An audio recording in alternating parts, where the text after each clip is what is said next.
What is up everybody? In this video we are comparing the Asics Dynablast 2 against my favourite daily trainer of 2021. Hey, what is up everybody and welcome back to the channel. How are we all doing, people? Let me know in the comments. And have you seen anybody that's gone out and bought a pair of Dynablast 2? I don't think there's many people who have. Anyway, I thought it'd be great to compare the Dynablast 2 against the Puma Velocity Nitro. Why? Well, this was my favourite daily trainer of 2021 and you can now get it really cheap.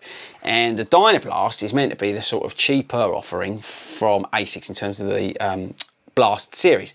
So I thought it'd be a great comparison to find out which one I prefer and why and all that kind of stuff. So let's get stuck in.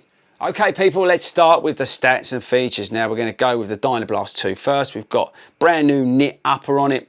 We've got some cool stuff going on around with the lacing to try and help you get a better midfoot lockdown. We've got Flight Foam Blast. The shoe is £110, which I think will be heavily discounted, by the way, because no one's going to buy it. I'll go on to that in a minute. It's 9.75 ounces, fits true to size, UK 9.5 here. Got plenty of rubber on the outside. We've got the AHA rubber from Asics, and I think that's probably about it. Then we've got the Puma Velocity Nitro with its 8mm drop. It is well under £100. You can pick it up between 50 to £75. We've got the Nitro midsole, which is this nitrogen infused midsole. We've got loads of Puma grip on the outsole. We've got a mesh upper, fits true to size as well, UK 9.5. Let's just weigh them quickly. So 10 ounces on the money. Again, I'm going to be really lazy and let you work out the grams. Sorry about that. You've got an insert in the back just to help in terms of stability. I think that is about it with this shoe. Okay, so where do we start? Okay, let's talk about the Puma first and why it was my daily trainer of 2021. Basically, cost, it is really cheap, and versatility. You can do everything in this shoe. And you can do it well because you've got this Nitro midsole, which is so responsive. It's just fun to run in. You get that nice blend of everything in the shoe. It's wide enough, it's breathable enough, it's not overkill in terms of foam and tongue and all that sort of stuff. The lacing is bog standard and it does everything you want in it. You've got, I think, one of the best outsoles of the year in terms of the Puma grip. It's just fantastic for me down the canal and toe pass. It really, really is. I can be going along easy pace in this shoe. I can be going along a decent lick in terms of like 5k pace, and it just soaks it up. You can do short runs, medium runs in it, and if you wanted to, longer runs as well. And that is why it was my daily trainer of 2021. Yes, it's not as exciting as a Rebel 2.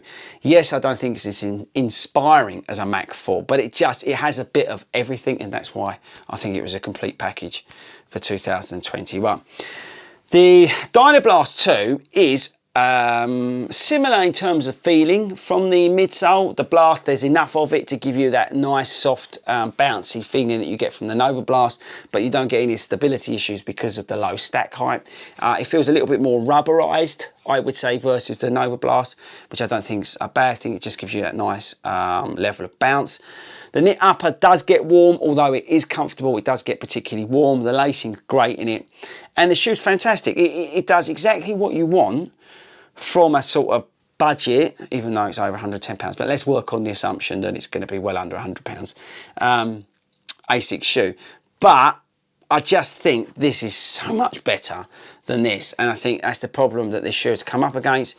There is such good shoes out there for well under £100 that you can't really justify buying this. Even if you like the first version, I just don't see why you wouldn't go and buy these or like I don't know, a Rebel or something like that that's now really cheap and on sale. So I would recommend, you know, really staying away from this, to be honest with you. There's nothing wrong with it, but there's just so much better value to be had now in some of the other daily trainers out there.